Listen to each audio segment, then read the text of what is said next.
በኢየሱስ ክርስቶስ በእያንዳንዳችን ላይ ቃል በጆሮአችን ውስጥ ይገባ ዘንድ አጥንታችንን ይነካ ዘንድ መንፈሳችንን ይነካ ዘንድ ስጋችንን ይነካ ዘንድ እኔነታችንን ይነካ ዘንድ ማንነታችንን ይነካ ዘንድ ጌታ ሆይ አገልግሎታችንን ይነካ ዘንድ ትዳራችንን ይነካ ዘንድ ስራችንን ይነካ ዘንድ ሁለንተናችንን ፈትሸት ይነካ ዘንድ እግዚአብሔር ሆይ በጌታ በኢየሱስ ክርስቶስ እንደምናለን አባት ሆይ ሌሎች ነገሮች አይንኩን ቅዱስ አባት ሆይ አጥንትን ማለምለም የሚችለው ቃል እግዚአብሔር በኢየሱስ ክርስቶስ ይነካን ዘንድ ይሰራን ዘንድ ያቆመን ዘንድ ያጽናን ዘንድ እግዚአብሔር በኢየሱስ ክርስቶስ መሻገር ያለብን እንድንሻገር ይረዳን ዘንድ ጌታ ሆይ እንለምናለን።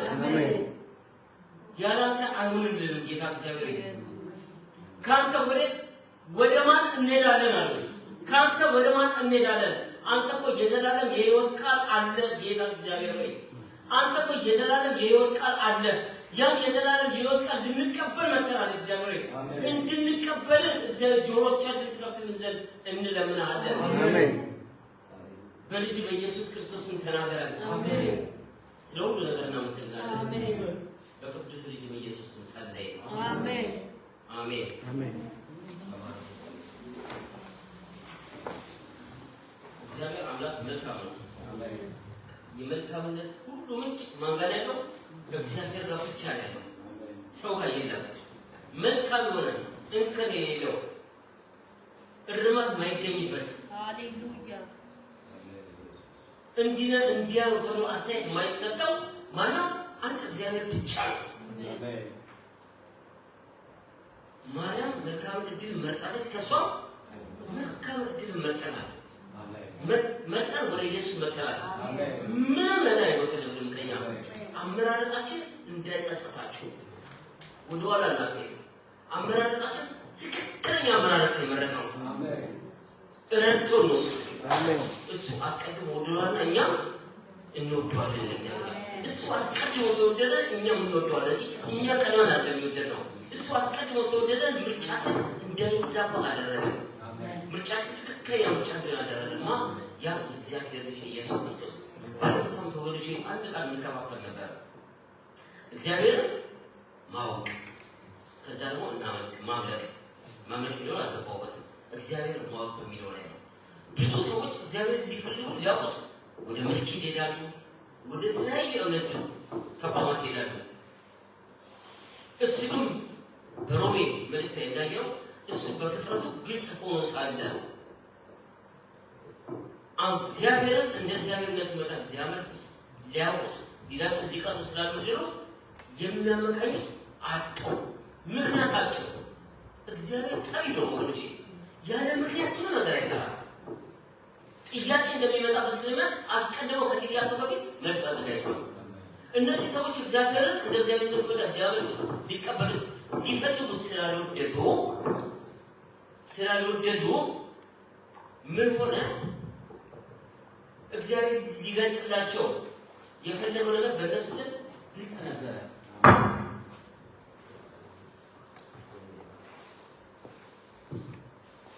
በእነሱ ዘንድ ምን ነበር? ግልጽ ነበረ። እግዚአብሔር ስለገለጠላቸው የገለጠላቸው ደግሞ በሚታዩ ነገሮች ነበረ።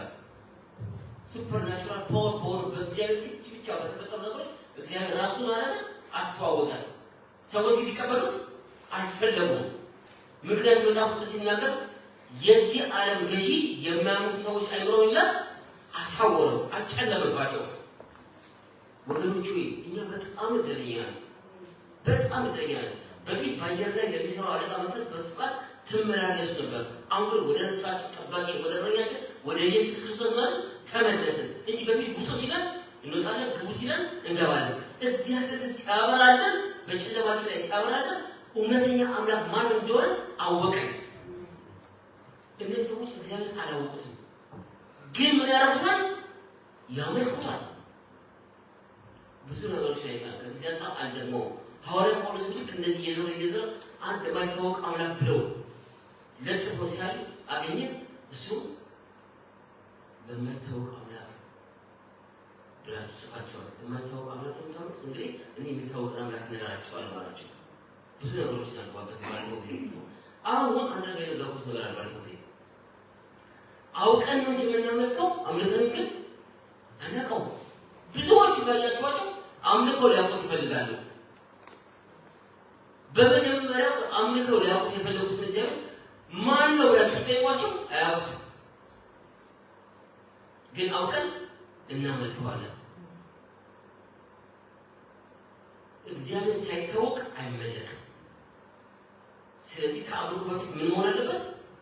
ግልጽ የሆነ ነገር እግዚአብሔር ጠንቅቀን ማወቅ ይገባል።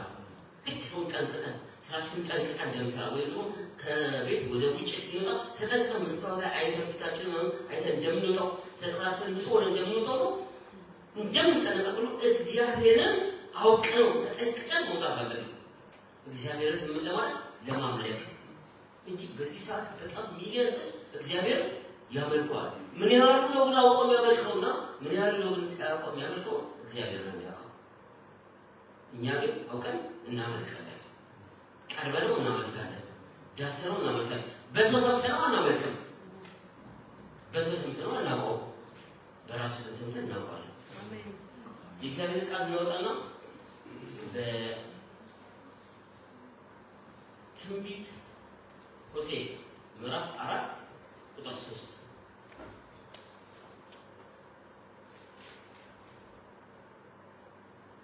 እኔካ ትንቢት ሆሴዕ ምዕራፍ 4 ቁጥር 3 በጌታው ኢየሱስ ክርስቶስ ባለባለ ቁጥር 1 ነው። እናንተ የእስራኤል ልጆች ሆይ እውነትና ምሕረት እግዚአብሔርን ማወቅ በምድር ስለሌለ እግዚአብሔር በምድር ላይ ከሚኖሩት ጋር ክርክር አለውና የእግዚአብሔር ቃል ስሙ። እናንተ የእስራኤል ልጆች ሆይ እውነትና ምሕረት እግዚአብሔርን ማወቅ በምድር ላይ ስለሌለ እግዚአብሔር በምድር ላይ ከሚኖሩት ጋር ክርክር አለውና የእግዚአብሔር ቃል ስሙ።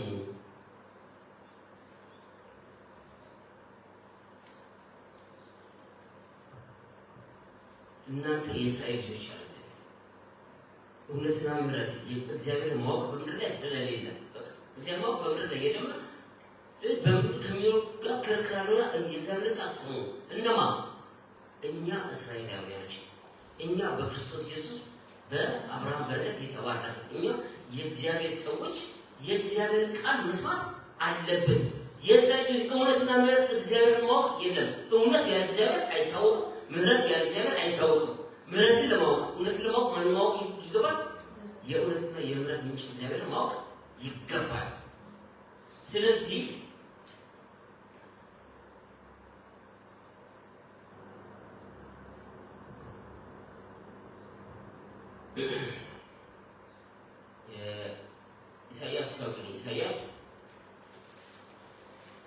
የኢሳይያስ መጽሐፍ ምዕራፍ 1 ቁጥር 3 ምዕራፍ 1 ቁጥር 3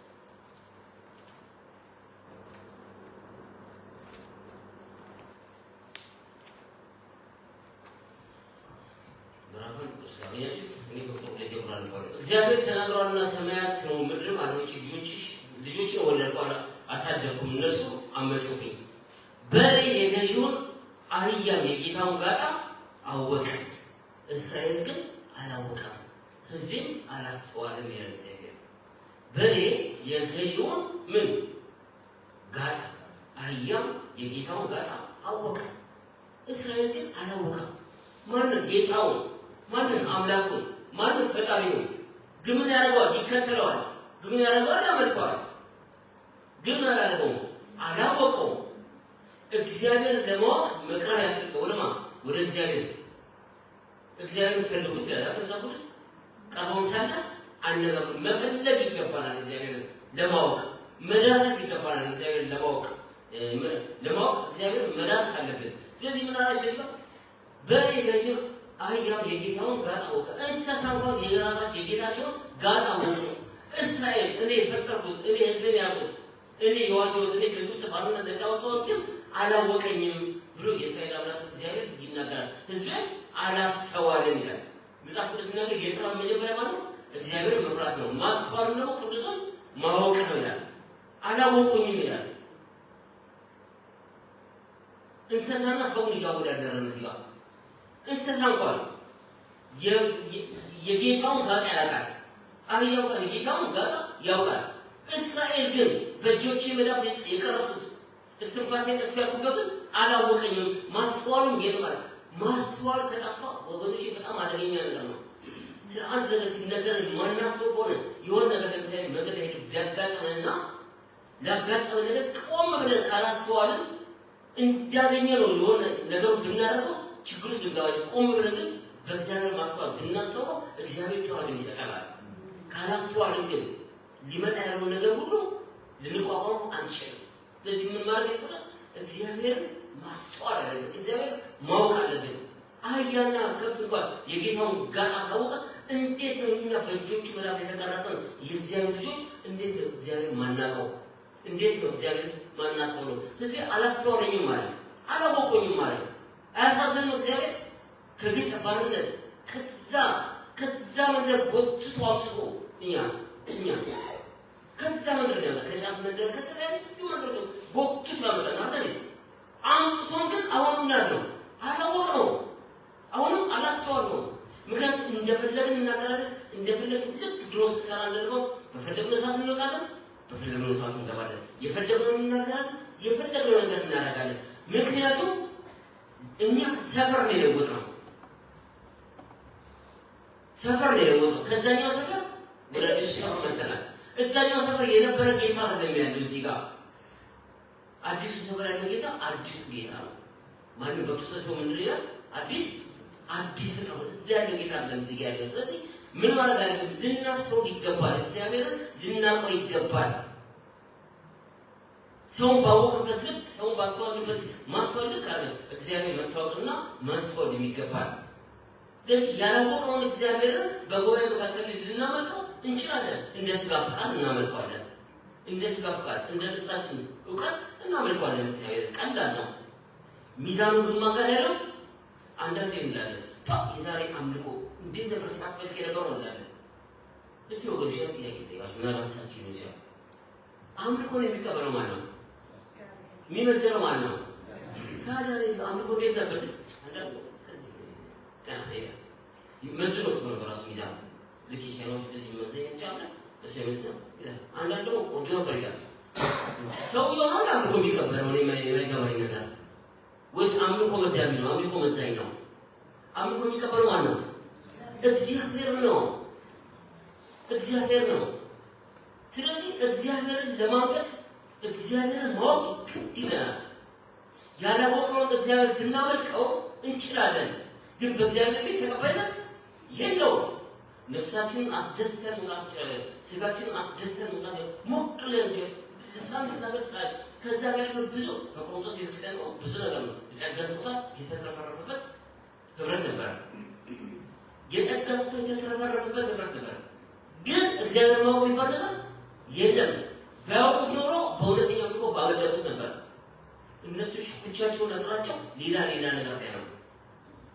ስለዚህ ወገኖቼ ዛሬ አያ የጌታውን ቃል እንዳወቀ እኛ ደግሞ አምላካችንን ማወቅ አለብን። እግዚአብሔር ማወቅ አለብን። ጌታን ካላወቅነው ማወቅ አለብን። ጌታን ካልተቀበልን ድጋሚ መቃወም አለብን። አሁን ከባድ ነገር ነው። ጌታን ማዳን ከባድ ነው። ጌታን ማዳን ድሮ ከእግዚአብሔር ጋር ህብረት አድርጎ የነበረ ሰው ብዙ አሁን በዩቱብ ላይ አንዱ እኮ በጣም አንዱ ኢየሱስ በጭቃ ወፍ ሰርቶ ፍሲያቸው ሲሄዱ ህፃኖች ደግሞ በጭቃ ሰሩና ሲሉ አሪድም ሲላቸው የቆቆ ጋር ይጋለ ሲላቸው ሲሄዱ ነበር ብሎ የሚያስተምር ብሎ ነበር በቸርች ብሎ ነበር በታየው ጎርቤት እንደዛ ብሎ ሲናገር ትልቅ የሰው አይቼ ድንግጥ ነው። ኢየሱስ ወፍራስ ይጫወት ይህኛ ማስተዋል የለም። በቃ ጨለመ። ህሊና እኮ የሚባል ነገር እግዚአብሔር በሰው ልጆች ውስጥ እኮ አስቀምጧል። ህሊና የሚባለው አለ። አልሞተችም እኮ ህሊና። አንድ ህፃን ልጅ መኪና አስፋልት ላይ ያስቀምጣችሁት በመኪና ለቤት ልትገጥ ብትሞክሩ ምናት ነው የሚወቅሳችሁ? ህሊና እኮ አልሞተችም አለች። በህሊና እንኳን አይነቃም ሰውዬ።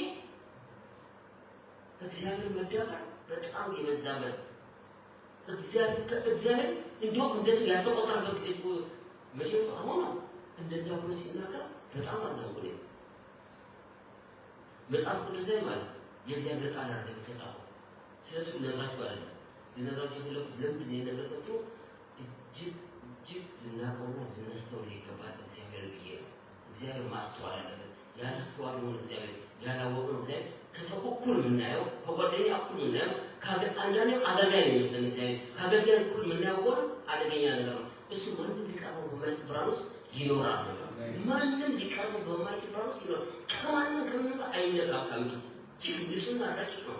ንጹህ እንከን የሌለው ነው እኮ እግዚአብሔር። ልንጠነቀቅለት ይገባል። ማን ለእግዚአብሔር እንደፈለግን ብንናገር እኔ ወርቄ የፈለኩትን ልናገር እግዚአብሔር በሷ የመረጡት ግን ማን ይቀጥላል? እግዚአብሔር ይቀጥላል።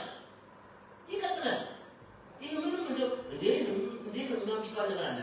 እዚህ የለመድነው ነገር ነው የሚቀጥለው። ዛሬ ከማሙሽ ጋር አንዳንድ ጨዋታዎች የሚጫወት ከሆነ ነገ ደግሞ እየቀጠፍ ካላስቆመኝ እሱ እያደኩ ወደ ላይ ነው። ለንስሐ እንኳን አይታደስም።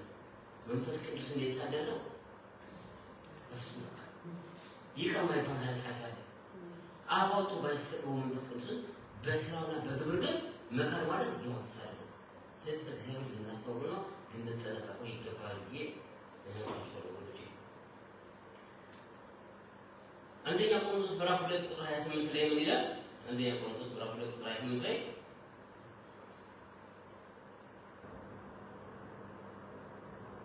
አንደኛ ቆሮንቶስ ምዕራፍ 2 ቁጥር 28 ላይ ሶሪ ምን ይላል?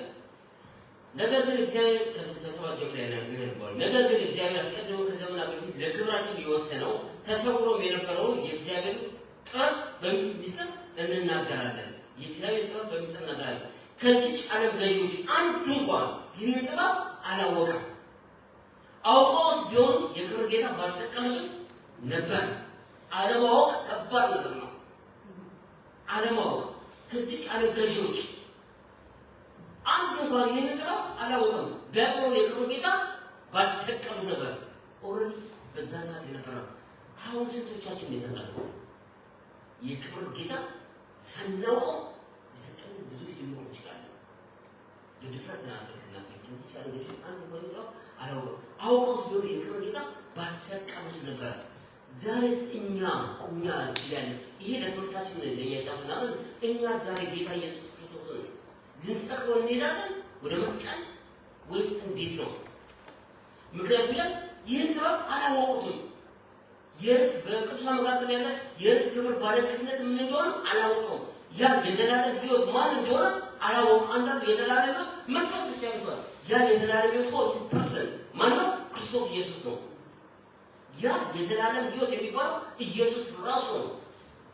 ስለዚህ የዚህ ዓለም ገዢዎች የክብርን አምላክ አላወቁም። ለጲላጦስ ተጫወቱበት፣ ሲያንገላቱት፣ ዕጣ ሲጣጣበት፣ በጥቂት ተማርነት ታያሉት፣ ልብሱን ሲሉበት፣ ይሄ ሁሉ ተጽፏል መጽሐፉ ይፈጸም ዘንድ ነው። ግን ስላላወቁት የዚህ ዓለም ገዢዎች የክብር ጌታ ምናልባት ሰጠው። አለማወቅ የመጨረሻው አይነት ነው። ስለ ቴክኖሎጂ አለማወቅ ወይም ስለ አካዳሚ ኖሌጅ አለ፣ ስለ እግዚአብሔር ቃል ሁሉ የፈሰሰው ማቴማቲክሱ፣ ፊዚክሱ፣ ኬሚስትሪቱ ማንኛውም ነገር የወጣው ከዚህ ውጣ ነው። መጽሐፍ ቅዱስ ምን ያለ በመግቢያ ላይ አሁን ያለው ቀድሞ በፊትም ነበረ፣ እግዚአብሔር በፊት የነበረው አሁን ይሽዋል ይላል። አሁን ያለው በፊትም ነበረ። ዛሬ የምታዙ ትልቅ ቴክኖሎጂ ሁሉ በእግዚአብሔር ሀሳብ ቀርቦ የነበሩ ናቸው። ሰው ፈልስፋ ነው ያመጣቸው። ግን በጊዜው በሰዓቱ እግዚአብሔር የሰው ልጅ እንዲጠቀሙበት እየሰጠ የመጣ ነው። ስለዚህ ከዚህ ዓለም ገዢዎች አንዱ እንኳን አላወቁትም። አሁን እነዚህ ብዙ ነን። እያንዳንዳችን ኢየሱስ ክርስቶስ ምን ያህል ያወቅነው? እያንዳንዳችን ኢየሱስ በግላችን እንዴት በማህበር አለ በግላችን እንዴት ነው የምናውቀው? ኢየሱስ ማን ነው ቢባል ምን እንዳለን? ኢየሱስ የማለት ነው ቢባል ምን እንዳለን? እንዴት ተወለደ? እንዴት ሞተ? እንዴት ተሰቀለ? አብ ወልድ መንፈስ ቅዱስ እንዴት ባለው ነው? እንዴት ነው ባንድነት ነው? እንዴት ነው የሚለያዩት የሚባለው ነገር እንዴት ነው? የተለያየ እውቀት ይኖረናል። እውቀታችን ግን መጽሐፍ ቅዱስ ላይ መሆን አለበት። ያልተቀነሰ ያልተጨመረ መጨመር አይቻልም። መቀነስ እንደወረደው እውቀት እግዚአብሔር መንፈስ ቅዱስ እንዳስቆቀ ማወቅ አለበት። ለዚህ የትኛው ጌታ አላወቁም። ቢያውቁ ኖሮ ባልሰቀሉት ነበር። አደገኛ ነገር ነው ወገኖች፣ እግዚአብሔርን አለማወቅ። እግዚአብሔር ይሄን ሁሉ ነገር ሲያደርግ ራሱ ያለ ምስክር አይተው በፊት ያለቃው ፀሐይ ቅድም እንደነገርኩሽ በሮሜ መልእክት ላይ አስቀምጧል። እሱ በፍጥረት ሆኖ በፍጥረት ብቻ ነው ይኖራል። አሁን ግን እግዚአብሔር አንድ ሊናገርበት ያልበት አለ ራሱን ሊያስተዋውቅ እሱ ነው ያለ ዕብራውያን 1 በዚህ ያዛና ነው ከጥንት ጀምሮ እግዚአብሔር በብዙ አይነትና በብዙ ጎዳና ለአባቶቻችን በነቢያት ተናግሮ ሁሉን ወራሽ ባደረገው ደግሞ ዓለማትን በፈጠረበት በልጁ በዚህ ዘመን መጨረሻ ለኛ ተናገረ። ከጥንት ጀምሮ ከጥንት ጀምሮ ከዘፍጥረት ጀምሮ እግዚአብሔር በብዙ አይነት ጎዳናዎች በብዙ ጎዳና ለአባቶቻችን በነቢያት ተናገረ።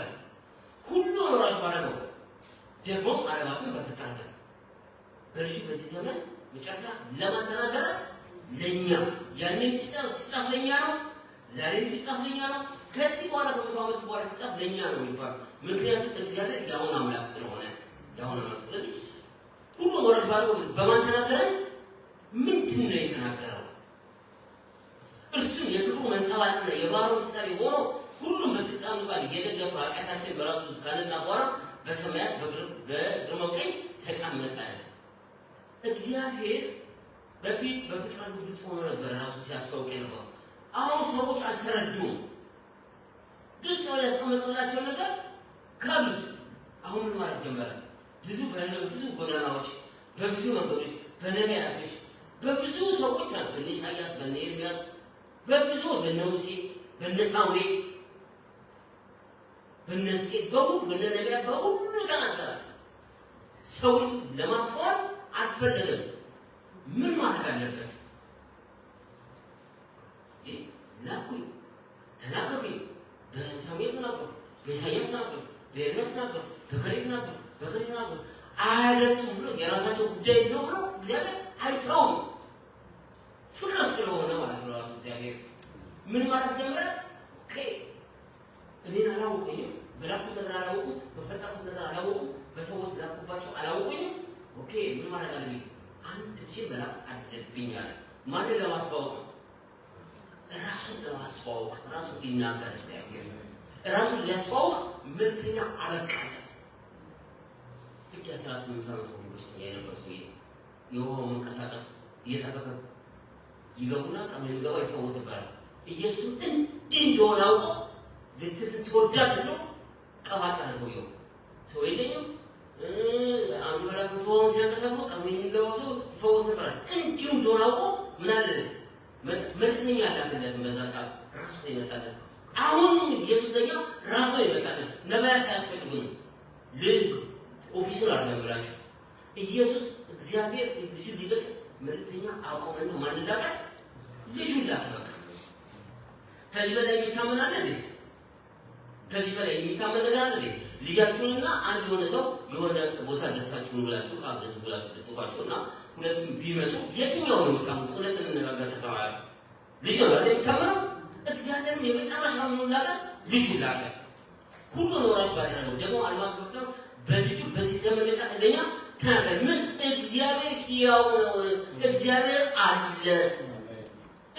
አለ አይሞትም አንተን አመጣችሁ ከቶ አያውቁም ተብሎ የተጻፈለት እግዚአብሔር ዘመናት ያገዙት እግዚአብሔር ያተፈጠረ እግዚአብሔር ግን የሚፈጠር እግዚአብሔር ሕያው የሆነ እግዚአብሔር አልፋና ኦሜጋ የሆነ እግዚአብሔር መጨረሻ ላይ ማን መላክ ፈለገ ልጁ ለምን ትክክል ስለ ኃጢአታችን ልጁ ልኳል ከኃጢአታችን ግን በፊት ምን መሆን አለበት እግዚአብሔር ልታወቅ አለበት እግዚአብሔር ስናውቀው ኃጢአታችን ራሳችን እንቆነናለን ለመጣው ሳልቬሽን ራሳችን ሰይጣንን እንቀበላለን ኢየሱስ ክርስቶስን ለዚህ ነው እግዚአብሔር አንደኛ ልጁን ይላከው ለዚህ ነው ከተጀመረው በብዙ አይነት ጎዳናና በብዙ አይነት ነገር ለአባቶቻችን በነቢያት ተናግሮ ሁሉ ወራት ባደረው ደግሞ አርማን በፈጠረበት በልጁ በዚህ ዘመን ተቀደኛ ተናገር ምን እግዚአብሔር አለ እግዚአብሔር ሕያው ነው እንደወደቃችሁ አትቀሩም ከናጣታችሁ አትሞቱም አንድ ነገር አለ ሕያው የሆነ እግዚአብሔር በዘፍጥረት ላይ የጀመረ እግዚአብሔር እዛ ላይ ያለ ያጠናቀቀው አሁን ፈጣሪ ነው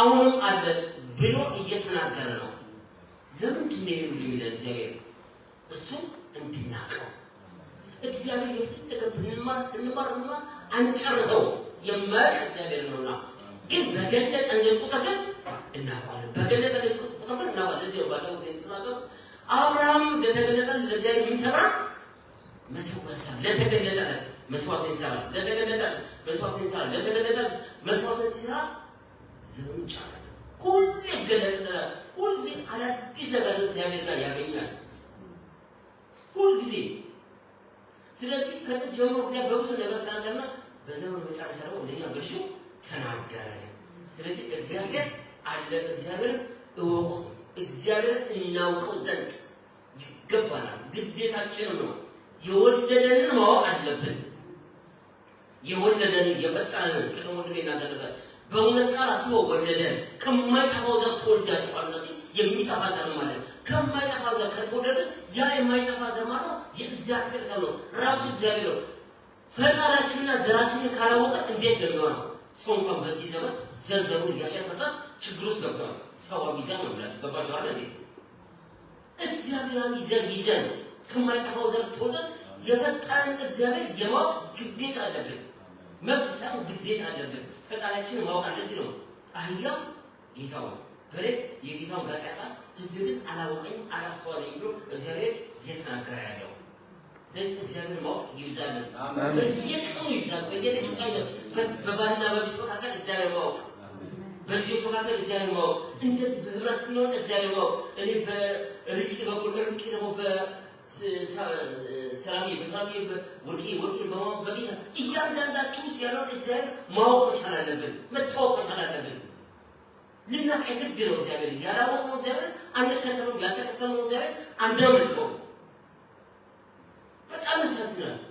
መቼ አንድ መልክተኛ ብዙ ታያላችሁ እንጂ ማለት ነው። በዩቱብ መልክተኛ የሚባል ሰው አለ። ሰዎች ከተለያየ ሀገር ለዚህ ይሉለትና ለዳዎች ኢትዮጵያ የሚሰጥ በጣም አንዱ ቆሞ ቤተ መቅደስ ቆሞ ይስላል ተርቧል። ስንት ጊዜ ከበላ ለጣ ለሞታል። ያ ሰው ይጣራውና ያስገባውና ይሰጠዋል። ከሰጠው በኋላ ሄዶ እየሰገደ መሬቱን ሲስብ ለካሪ እንጂ ነው ይጫቀው ይባላል። አይደኛ እናትና ልጅ የሚባል ፕሮግራም አላቸው። እንደሱ ጨርቆስ እናትና ልጅ የሚወጣ ቦታ አለ። እናትና አባት ማለት ነው። እናትና ይዛሬ እናትና ልጅ ቀን ይባላል። ጨርቆስ ያኔ ወንድኔ ታከለ ይመጣል። ወለዚህ ነው ሁሉ እግዚአብሔር አመሰግናለሁ። ያው ለካ ዘይ ጨለማው ነው ያለው ይጂ ልጅን ግጥማው ነው አያማ ግጥማው እግዚአብሔር ማለት ቻስሮ ልጁ ተርቦ ያሳዝናቸዋል። ይቻላል ልክ እንደኛ ውጭ ያሉ ሰዎች ብር እየሰበሰቡ ለዛ ሊሰጡ ያን ደግሞ መልክተኛ በማለት ነው መልክተኛ ባለው ጌታ ማለት የሆነ ወስድ ነገር ይገዛል። በጣም አስደንጋጭ መልክተኛው የብር ራሱን ሰውሮ ያን ሰው ያስገባውና ብር ሰጥቶት ይላል። ለሰውዬ እግዚአብሔር ድንቅ ነው። ለጻድቁም ለኃጢአተኛው ፀሐይን ያው ያዝናው ያዘንባል። ታደገው እግዚአብሔር ግን እግዚአብሔር ልጁ አላወቀም። ቢረክምስ አደው እኔም እንደዛ አደረገው ገባኝ። እግዚአብሔር አይን ስላበራል ነው ወደ ስለማራ የመጣው እግዚአብሔር አላወቀ ከባድ በሽታ ነው። በእውነት ከባድ እግዚአብሔር ከዚህ ስለታደገ እግዚአብሔር እናመሰግናለን። በጣም እናመሰግናለን። የፊልጵስዩስ መጽሐፍ ምዕራፍ 2 ቁጥር እኔ ያነበዋለሁ ከቁጥር 6 ጀምሮ እርሱ በእግዚአብሔር መልክ ሲኖር ሳለ ከእግዚአብሔር ጋር መተካከል መቀማት እንደሚገባ ነገር አልቆጠረም። ነገር ግን የባሪያን መልክ ይዞ በሰው ምሳሌ ሆኖ ራሱን ባዶ አደረገ። በምስሉም እንደ ሰው ተገኝቶ ራሱን አዋረደ፣ ለሞትም ይኸው የመስቀል ሞት እንኳን የታዘዘ ሆነ። በዚህ ምክንያት ደግሞ እግዚአብሔር ያለንን ከፍ ከፍ አደረገው፣ ከስሙም ሁሉ በላይ ያለውን ስም ሰጠው። ይህም በሰማይና በምድር ከምድር በታች ያሉት ሁሉ በኢየሱስ ይንበረከኩ ዘንድ መላስም ሁሉ ለእግዚአብሔር አብ ክብር ኢየሱስ ጌታ እንደሆነ ይመሰክር ዘንድ ነው። ምንድን ነው? እርሱ በእግዚአብሔር መልክ ሆኖ ሳለ ከእግዚአብሔር ጋር መቀማት ሳይተካከል እንደ መቀማት ሳይቆጥር ራሱን ዝቅ አድርጎ ራሱን አዋረደ፣ በምስሉ እንደ ሰው ተገኝቶ ራሱን ባዶ አድርጎ እስከ መስቀል ሞት እንኳን ታዘዘ። ምን ለማድረግ ነው ይሁን ክርስቶስ ይህን ሁሉ ዋጋ የከፈለው? ትክክል ከእግዚአብሔር ጋር ያለ ሊያስታርቀን እርግጥ ነው። ዋናው ነገር እግዚአብሔር ሊያስተዋውቀን ነው። እግዚአብሔር ሊያሳውቀን ነው። እግዚአብሔር ያለው ማንንም ነው። አንድ ልጅ በክርስቶስ ገና ምን አረገ? ተረከው አሳየው፣ ገለጠው። እናንተ አምላክ አላችሁ፣ የሚያይ የሚሰማ የሚራመድ ሕይወት ያለው እውነተኛ አምላክ አላችሁ፣ እንደሌሎቹ አምላክ የሌላችሁ ሰዎች አይደላችሁም ብሎ ሊያረጋግጥልን ነው። ኢየሱስ ራሱን ዝቅ አደረገ። ከከፍታ ሰው ቆጣ ከትንሽ ስቃይ ዝቅ ማለት ነው። ኢየሱስ ያለልክ ዝቅ ያለው ኢየሱስ ያለልክ ለሞግዚያው ከፍ አደረገ። ለምን? እኛ ታደገን። እኛ እግዚአብሔር የማናውቀው ሰዎች እግዚአብሔር እንድናውቀው ስለፈለገ ራሱን ባዶ አድርጎ አቅም ጉልበታው እንደማዳናችን ይችላል። ግን እሱ ልዩ ስለሆነ የተካፈለውን ሰቆቃ የተካፈለውን ችግር መከራ ሁሉ ሊጋፈጥ እንደ ሰው ተገኝቶ እኛን መስሎ ወርዶ ያለ ኃጢአት የእኛን ኃጢአት ተጠቅሞ በእኛ ምትክ ተሰቃይቶ ሁሉ ነገራችን ፈጽሞ ከእግዚአብሔር አስታርቆ ከእግዚአብሔር ጋር አስተዋውቆ ነው። ማስታረቅ ብቻ ነው ኢየሱስ አስተዋወቀንም። የማናውቀውን እግዚአብሔር ወይም ደግሞ የሆነ ሰው ረጅም እግዚአብሔር አንድ በግ እንደዚህ ያቀፈ እግዚአብሔር ሁለት በጎች ከታች ያለው እግዚአብሔር ነበር። ምን ስለ የነበረው ይሄን እግዚአብሔር ነበር ነው። ረጅም ሙሉ ሁለት ሶስት ነበር ከጎኑ ሰዎች ነበር። እሱ እግዚአብሔር ነበር ነው የምናውቀው። እሱ አይደለም ብሎ እውነተኛው እግዚአብሔር ማለት ያሳየን ያሳወቀን ማለት ኢየሱስ ክርስቶስ አሜን አሜን እሱ እግዚአብሔር ያሳየን ባይናችን ያየነው ለዚህ ነው ዮሐንስ ነገር ያየነው የሰማነው የዳሰስነው እናወራላችኋለን አላቸው።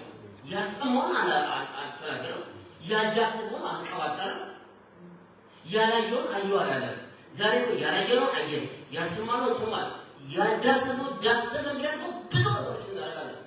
ግን ዮሐንስ ያወቀው የዳሰሰው ያየውን እግዚአብሔር አስተዋወቀ። እንደዚህ ነው እግዚአብሔር ማወቅ የበለጠ የጥበብ ሁሉ ቁንጮ ነው። ሁሉ በቃ ከዚያው ከፍታ ነው። ሁሉ ነገር ቀርቶ ግን አንድ ነገር የሚመጣ ዛሬ አንድ ትንሽ ነገር የሚመጣ ምን እግዚአብሔር ማወቅ። እግዚአብሔር የቱ ጋር ነው ያለው? እግዚአብሔር እኔ ጋር ምኑ ጋር ነው ያለው? አንዳንዴ በጣም ገበያ ሰዎች በጣም ያሳዝኑኛል። ምክንያቱም ወደ እግዚአብሔር ቤት ሲመጡ በተለይ ኢትዮጵያ ውስጥ ነቢያቶች ጋር ብቻ የሚገኝ ይመስላችኋል እግዚአብሔር። ነቢያቶች ኪስ ውስጥ ያለ ይመስላችኋል እግዚአብሔር። እባክህ ጌታ ስጠኝ ይባል ይመጡና እሱም ደግሞ ብልጥ ነው። ሰው በዚህ አንድ ነገራችሁ በዚህ ያለ ዘመናዊ ቤተክርስቲያን ሰዎች ተመላላሽ አካባቢ እንዲሆኑ እንጂ ታካሚ እንዲሆኑ እንጂ ራሳቸው እንዲችሉ አይፈልግም።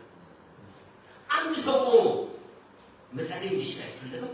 አንድ ሰው ቆሞ እግዚአብሔር እንዲያገለግል አይፈልግም። አንድ ሰው ቆሞ እንዲያመልክ አይፈልግም። አንድ ሰው ቆሞ ሁሉ የእግዚአብሔር ጸጋ አውጥቶ እንዳይጠቀም አይፈልግም። ለምን? ያ ሰው የቆሞ ከሄደ ያለ ሰው አይፈልግም። ያዛችሁ እኔ ሁልጊዜ የመጣው ሁሉ ይጸልይ ቆምኩኝ። ሰውየው ደግሞ ሰላም ውስጥ የጸጋ የጸሎት ኃይል ካላት እንድትጸልይ አይፈልግም። እሷ የምትጸልይ ከሆነ ወደ እኔ አትመጣማ። የኔ ነገር ባዶና ለኪሴ ባዶና አላ ሌላው ደግሞ እግዚአብሔር ከኪሳቸው ያወጡ የሚመጡ የሚሰጡ ስለመሳቸው ብዙ ሰዎች አይናቸው ታውሯል። እግዚአብሔር ደግሞ በነፍስ ወከፍ እንድናቀው በሰዎች በኩል አለ። ትክክል ነው። በወንድሞች በኩል እግዚአብሔር እናውቃለን። ያለ ምስክርነት እንዴት ይችላል? ያለ እግዚአብሔር ቃል አይደል? ያለ ምስክርነት አዳኝ ነው። ምስክር ያስፈልጋል። ጌታ ወርቀት የሚመሰክሩ ወንድሞች እናቶች ግን ያ ብቻውን ሳይሆን ሁልጊዜ በሰዎች እራሳችን ቆመን ማወቅ አለብን። እግዚአብሔር ሕፃን እያለ በዳዴ እንዴት ነበረ? ከዚያ ደግሞ ቀስ ያለ ልጁን እያዘ ልጁ እንዲታመጥ ያለ እንዲናም እናርባለን። እሱን ከለመደ በኋላ ቀስ ይላለው ግድግዳ የተደገፈ ዛሬ ምን ይጀምራል? ቀስ ያለ በሁለት እግሩ ቀስ ያለ በሁለት እግሩ ፐርፌክት ይመጣል። ጫሽ ልክ እንደዛ ነው የምናደርገው እኛ። ግን እግዚአብሔር ማወቅ በግላችን ያጣጣመው እግዚአብሔር ረዳው ነው። ወደ ህብረታችን ስመጣ አቤት እሳት፣ አቤት የእግዚአብሔር እሳት። እሱ ሰው እያንዳንዳችሁ ያለው እሳት ኃይለኛ እሳት ነው። ግን እዚህ የምንመጣው እግዚአብሔር ለማወቅ አለን። አውቀን በአንድነት ድምጻችን ልናጥፍ ማለት ነው። አውቀን በአንድነት በወንድሞች ህብረት ውስጥ በፍቅር ውስጥ በአንድነት በመተሳሰብ ውስጥ እግዚአብሔር ስናወቀው በእውነት ወንበሮች ይቀጠቀጣሉ። ምክንያቱም ክብሩ ነው። ክብሩ ነው። እግዚአብሔር ለማወቅ ሌላ እግዚአብሔር ለማወቅ የሆነ ሰው ይመራል ማለት ነው። የሆነ ሰው ይመራል ማለት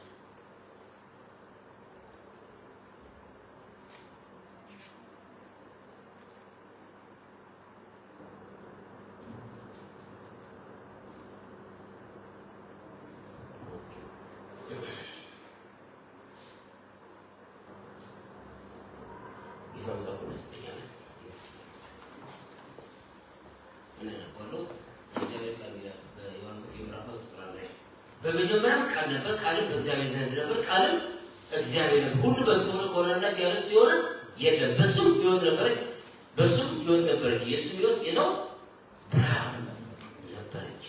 ብርሃን ጨለማ ይበራል፣ ጨለማም አላሸነፈም። በመጀመሪያ ማን ነበረ? ከዛ በኋላ ያለው ነው ማወቅ። በመጀመሪያ የነበረው ቃሉ ማወቅ ነው። በመጀመሪያ ቃል ቃል ያለው ቃል ማወቅ የሚቀርብልን ከዛ በኋላ ሌሎች ነገሮች ማወቅ የሚገባል። ምክንያቱም በመጀመሪያ ቃል ነበር፣ ቃልም በእግዚአብሔር ዘንድ ነበር፣ ቃልም ማን ነበር? በቃ አሜን። የመጀመሪያ እውቀታችን በመጀመሪያ ቃል ነበር የሚለው በመጀመሪያ ቃል ነበር የሚለው ካወቅን እስከ ዮሐንስ ምዕራፍ መጨረሻ ድረስ የሚቀጥሉ ምዕራፍ ሁሉ በመጀመሪያ ቃል የነበረው ነው የሚያስተዋውቀን የሚታወቀን የሚያሳየን እሱን ሳናውቀው ምዕራፍ 2 ብሬድ አይሆንም እሱን ሳናውቀው ቃል ዘገየለ የተደረገውን ድንቅና ታማብና ዋጋ የለውም በመጀመሪያ ቃል ነበር ቃልም በእግዚአብሔር ዘንድ ነበር ቃልም ነበር ራሱ እግዚአብሔር ነበር ራሱ እግዚአብሔር በዘፍጥረት ላይ የነበረው ቃል ማን ነበር እሱ እግዚአብሔር ነበር አንዳንዶች ብሉይኪዳን አልፏል ይላሉ ያለፉት እነሱ እንጂ ብሉይኪዳን አላለፈም ለታውቁ አዲስ ኪዳን ገብቷል አሜን እግዚአብሔር ሰው እዚህ ጋር ሆነ ተገለጠ ስለዚህ የእግዚአብሔር ቃል በመጀመሪያ የእግዚአብሔር ቃል ነበር ቃሉ ነው በመጀመሪያ ማንነቱ ነው እግዚአብሔር የማይሸጠው የማይሰጠው የማይለውጠው የራሱ የሆነ የግል ንብረቱ ማለት ቃሉ አሜን አሜን ቃል ከሚያስ ሰማይና ምድር ጋር ይመጣል ይቀዳል አሜን ቃል ማለት ምን ማንነቱ አሳልፎ የተሰማ ጌታ ክብሩን አሳልፎ አይሰጥም አሜን ይህ ክብሩን አሳልፎ የማይሰጠው ማንነቱ አሳልፎ የማይሰጠው ጌታ ድናቆ የተጠራ ነው ሁሉ ለመሰባሰባችን እያወቀው እንድንመጣ ባወቀው ቁጥር እንድንፈራዋለን ባወቀው ቁጥር እናከብረዋለን ባወቀው ቁጥር ለወንድም ተነቀቃለው አሜን እግዚአብሔር ባወቀው ቁጥር ያን ለትንሹ ለትልቁ ለጥቁሩ ለቢጫው ለተማረው ላልተማረው ተነቀቃለው ምክንያቱም መጀመሪያ ማንን ጠንቀቅ ማውቃለ እግዚአብሔር በዘፍጥረት ላይ በመልክና በአምሳያ የፈጠረንን እግዚአብሔር ጠንቀቀን ስናውቀው ለካ ወንድሜ የእግዚአብሔር እጅ ስራ ነው ለካ የእግዚአብሔር እጅ ስራ ነው ለካ እግዚአብሔር ሰው ማለት ጻድቅ ተነቀቃለው ማንን ሳቀው ከዛ በኋላ አምልኮ ይጀምራል አሜን በኢየሱስ ከዛ በኋላ የሚመጣው አምልኮ ማንንም አጋንንት ነው ስለዚህ ማስፈልግ ለካንተው ታለው እግዚአብሔር መንቀሳቀስ ይጀምራል አጋንንት ሾክ ይወጣል አሜን ዶማ ደባልነት የለም እግዚአብሔር አሜን ሁለት ተደባልነት የለም አንዳንዱ ይገርማል እንደ ባቶ ግማሹ ፓት መንፈስ ቅዱስና ግማሹ ደግሞ ያየው ፍዝና ሁለቱ አንነካ ተስማምተን ነው እንደምን ነው ያለው እኛ ከማይጻፈው ዘር የተወለደ የኛው የእግዚአብሔር ቤተ መቅደሶች ናቸው ማለት ስለዚህ በመጀመሪያ ማድረግ ይገባል እግዚአብሔር ስለዚህ በመጀመሪያ ቃል በእግዚአብሔር ዘንድ ቃል እግዚአብሔር ነበር ኦኬ ቲቶ ወርት ነው ጥልኛው ቲቶ ሁለት ነው